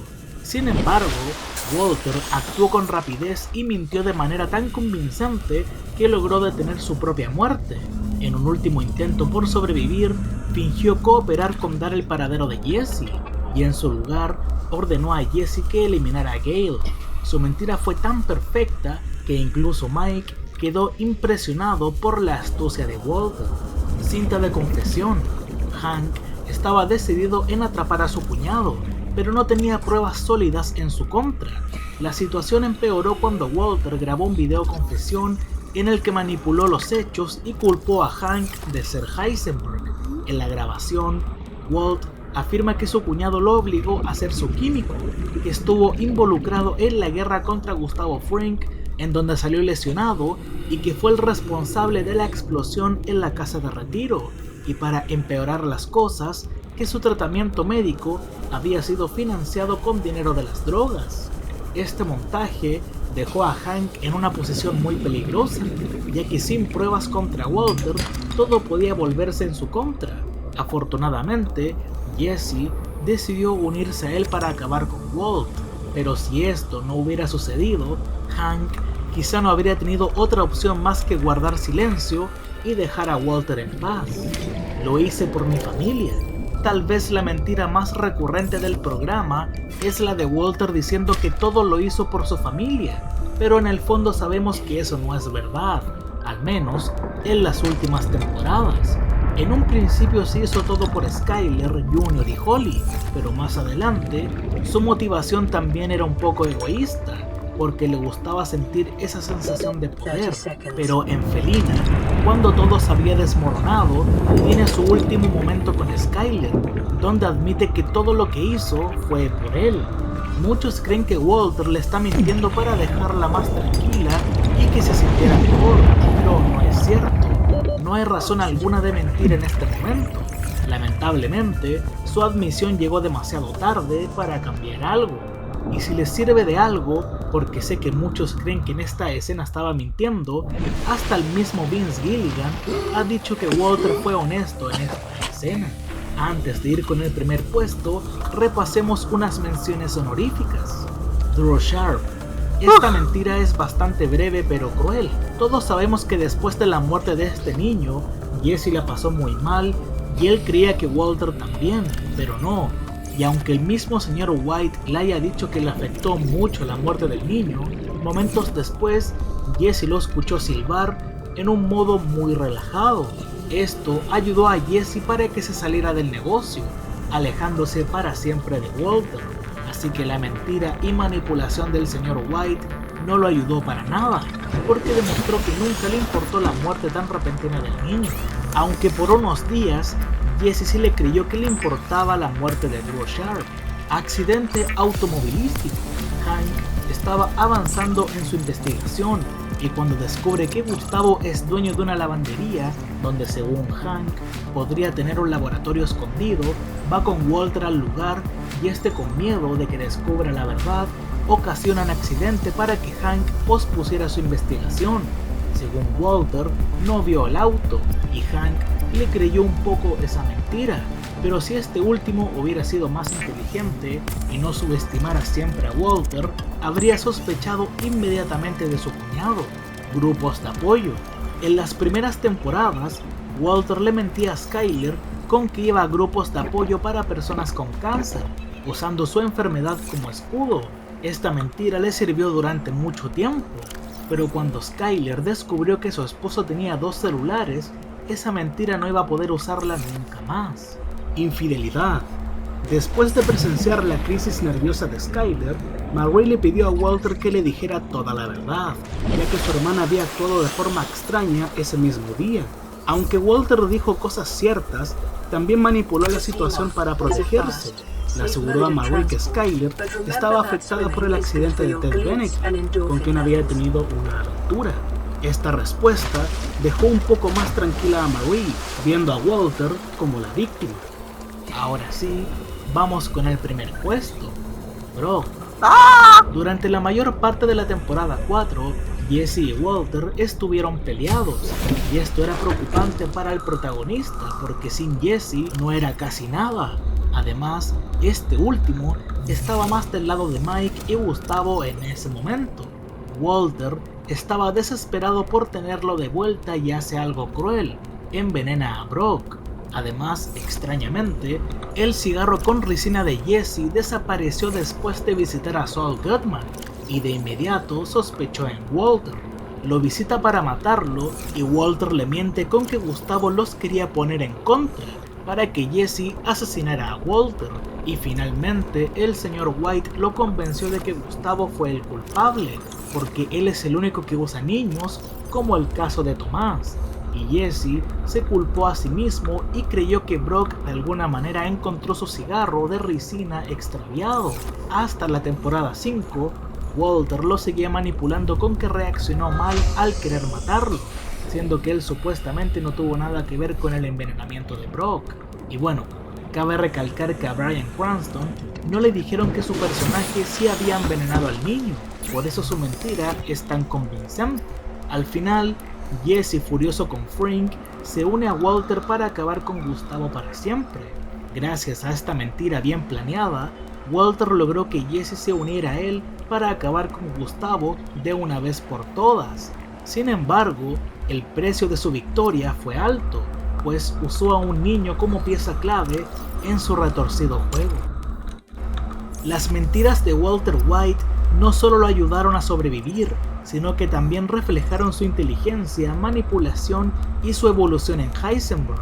No obstante, aunque cada engaño fue crucial para su ascenso, también terminaron siendo la causa de su caída.